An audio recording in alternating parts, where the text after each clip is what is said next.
السلام علیکم ویورز، امید کرتا ہوں آپ سب خیریت سے ہوں گے۔ آج میں آپ کے سامنے بہت ہی دلچسپ واقعہ بیان کروں گا۔ اس سے پہلے آپ ہمارے چینل کو سبسکرائب ضرور کر لیں۔ خدا اور انسان کا فضل و کرم۔ کہتے ہیں کہ دو نابینا فقیر اس راستے میں بیٹھے ہوئے تھے جہاں سے زبیدہ گزرتی تھی۔ زبیدہ کی سخاوت اور بخشش ان دونوں نے کافی سنی ہوئی تھی۔ ان میں سے ایک فقیر نے کہا، خدا تم مجھے اپنے فضل و کرم سے روزی عطا فرما۔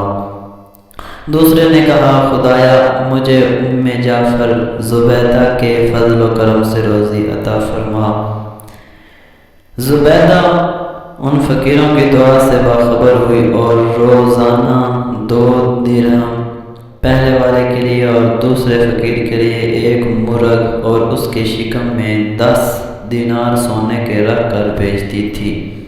جس فقیر کے پاس مرغ بھیجتی تھی وہ بغیر اس کے شکم میں جستجو کیے ہوئے اس مرغ کو 2 درہم میں اپنے ساتھی کو بیچ دیتا۔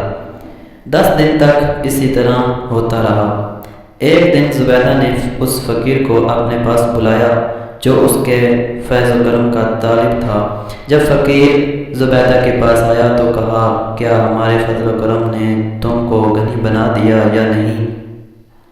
فقیر نے کہا، کون سا آپ کا فضل و کرم؟ زبیدہ نے کہا، 10 دن تک مرغ کے پیٹ میں 100 دینار رکھ کر جو تم کو بھیجے تھے۔ نابینا افراد نے کہا، میں نے دینار تو نہیں دیکھے، روزانہ 1 مرغ بریان تمہارا ملتا تھا، وہ میں اپنے برابر والے فقیر کو 2 درہم میں بیچ دیا کرتا تھا اور مجھ سے وہ خرید لیتا تھا۔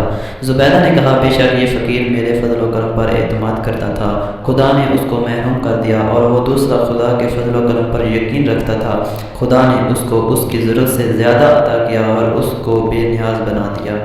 واقعہ اچھا لگا تو ہمارے چینل کو سبسکرائب ضرور کریں۔ السلام علیکم ورحمۃ اللہ۔